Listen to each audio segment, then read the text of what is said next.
Hi everybody, welcome to a very special edition of YBA Today. I am Jimmy Young, the president and founder of Young Broadcasters of America, and we have a very special camp edition for you all. The YBA Today Open that you just saw is usually reserved for our regular Today summer camp or vacation summer camp, but we've made an exception for this evening because we have a trio of camp people in with us, including a legend of Camp Caribou himself, Mr. Bill Lerman. The director of Camp Caribou is here, as is Robbie Brockman, the director of Camp Bauercrest, and also Dan Duquette, the director of the Duquette Sports Academy, where Young Broadcasters of America will be actually holding our first Master Sportscaster overnight camp this summer, June 26th to July 1st. So without any further ado, I want to welcome in my first guest this evening. It is the legendary, one and only, Mr. Bill Lerman. How are you, Mr. Lerman? Outstanding. Great to be here, man. I am so happy Appreciate to it. see you as usual. We do go back a long way. Many, many years. Do we talk about how many years or not? It's 40 plus, you know that. Indeed. And you were not only a friend, but my counselor, my co-counselor. I'm not quite sure I ever worked for you. I believe that was reserved for your dad, Al. Could have been. When you were the soccer director, AD. And athletic director. I believe at 19, still the youngest athletic director in Camp Caribou history. Very possibly. Tell me a little bit about Camp Caribou, even though I know, but we have an audience of at least, I don't know, 2 or 3. Ooh. And We know we got Barry Goo. We know Barry Goo is out there. And, yeah. Okay. And hoping my dad and your folks are together too. Exactly. Camp Caribou started in 1923. It started as Camp Winslow. Exactly. And one of the things that I found out about Camp Caribou that I did not know today, after doing a little research, yes, I did a little homework. Nice. You had a guy named Sid Epstein, a camper from the 20s, come out and talk to the camp. And I found it very interesting, the quote, "Don't be common, distinguish yourself." Right.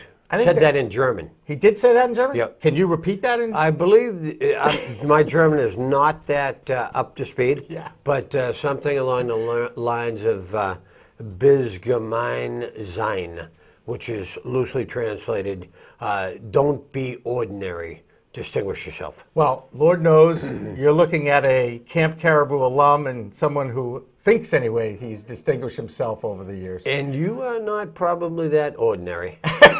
Nor maybe am I. Or common. And Right, maybe that's our exactly. appeal. That's right. And that's You got to one of have the- it, man. You have to have it at camp. Why is having a big personality so important at a camp, especially an overnight camp? Well, I do think that, in a very positive way, anytime you use the word cult, that can be interpreted, incorrectly. We are definitely not Jim Jonesy. We want to get that out of the way. But I think every camp director, and in our case, it's the Bill and Martha show. My wife Martha has been with me since 1983, and definitely the camp mom, and the real. I think The soul? had a couple of parents say that I was the spirit, Okay. and she was the soul. I like that. Oh, totally. Right. Yeah, so that I think that is accurate. But anyway, the whole cult idea. So it's the Bill and Martha show. Yeah, I know you have other guests here this evening, and more than likely it's very similar at their camps, where those are the people that everyone knows who do attend the camp, and especially if you have longevity, then it becomes even larger. The other thing I wanted to say about that is that, because we as camp directors from day one have taken on the philosophy of very hands-on, that makes it even more, a greater impression on the kids. My wife does a road run every day, I do a leg swim, so we're aquatic, terra firma, we got it all covered. Absolutely you do. And the Lerman family actually took over in 1968. Correct. Albert and Evelyn bought it, and now it's in the 3rd generation. You've got your son Bobby and Lori working alongside. How special is that for you? It is outstanding. And my son Jerry as well. And Jerry, And too. he's an up-and-comer, man. Yeah. He's a gamer. He's How on his old way. is Jerry? 17. Okay. Yeah, 17. Is he drawing a salary right now? He will be a counselor aide. All right, very good. teaching lacrosse. Let me ask you a question. I got $100 to be counselor aide at Camp Caribou one Right. year. Has that gone up at all, inflation, or Well, what? in the family, there's a tough negotiation because he indeed is, not only a counselor aide but a son. Yeah, the salaries have grown immensely. I'm sure. We should mention that Camp Caribou is an 8-week overnight camp in Winslow, Maine, on a 200-acre peninsula. We have an aerial view of that, which I think is really spectacular. See if we can dial that one up to take a look at it. The newest addition, and there it is. Beautiful. 200-acre peninsula. And on the left is that beautiful new soccer field. Yes. That is flat, which is a wonderful improvement over the years that I was there, when there was a little bit of a frost heave in the middle of the midfield. Right. We have worked very hard to, over the 43 years that we've been there, to flatten out the peninsula. It's taken great sweat and financial. What's amazing is, and people don't realize that because you can't really see it from that picture, but it's a mile-long camp road from the Winslow pavement, if you will, right, down into, through the peninsula, the woods that I used to get lost in, and all the way into the areas where the lodge is and the cabins are and the actual working part of the camp. And it was a great run in the morning. And that, by the way, is one of the things that I really do think that differentiates our camp from others, is that we do have this 200-acre flat peninsula. We have a 1-mile private road, which is really sweet. Safety, you never worry about the children. But also, we have a 1.5 miles of lakefront that is all ours. So we virtually have no neighbors.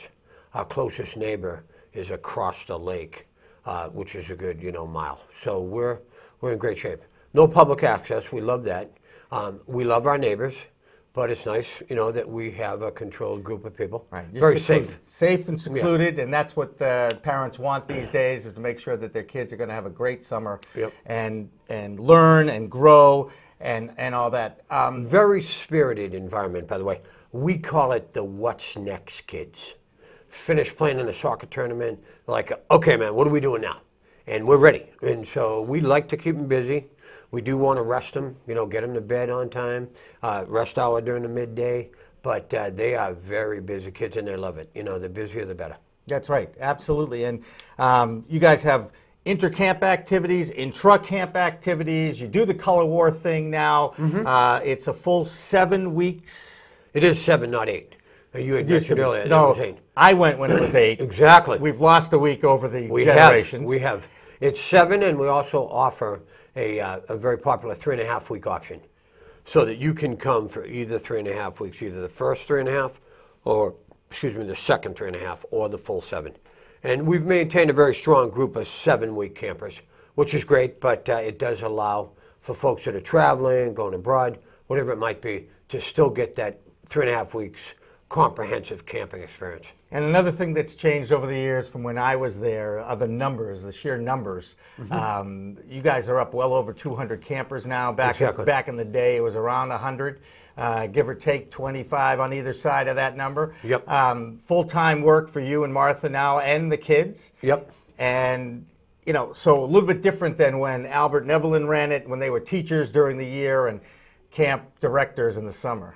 Absolutely, and I think that was true of camping in general. In the late 60s, when we got involved, there were many, many camps that were 100 kids. And most of the camp directors were guidance counselors, teachers, school principals, athletic directors. Eventually, you were no longer able to do that and have 100 kids and maintain a summer camp. And so everybody had to grow, and most people became full-time. Yep. And a lot of changes over the years. What are some of the challenges of the 21st century child? And I saw a movie last night called Race to Nowhere, which is a fantastic documentary about the educational system of the United States and really how screwed up it is, because we seem to be educating for test takers, not for learning. At camp, it's all about the passion of the child. It's all about putting the child into an environment that they can grow and learn. During the school year, they're overscheduled. They're going from here to there, and they're all over the place. Getting them to come out here for 2 hours a week is a challenge for us. But at camp, they've got the whole day. You've got electives in the afternoon. You keep them busy, and you just said the what's next kid.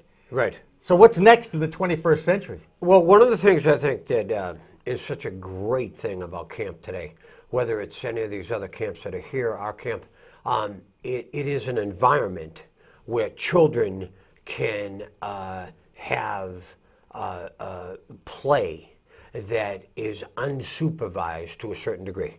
When we were kids, okay, we loved unsupervised. Well, that's all we had. What I tell a lot of parents today, what I think is really right on the money, is that when we were kids, we would rush home from school, get out of our school clothes, get in our play clothes, and everybody go down the park or the neighborhood. The park, Bill. Park. Oh, the park. Use the R. Okay. There's an R in that word. The park. Park. Okay. Sorry. And when we were down the park, the bottom line was that's where kids, you and I, learn to negotiate. Right. Conflict resolution. If you resolution. and I both want to play first base, we'd have to work it out.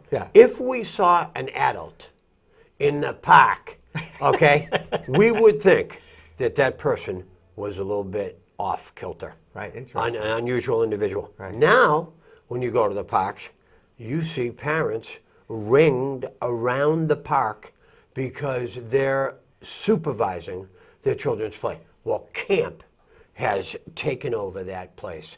We have plenty of staff, plenty of supervision, but we also allow the kids to learn to negotiate, learn to mediate, and they're without their parents, so we're the surrogate parents.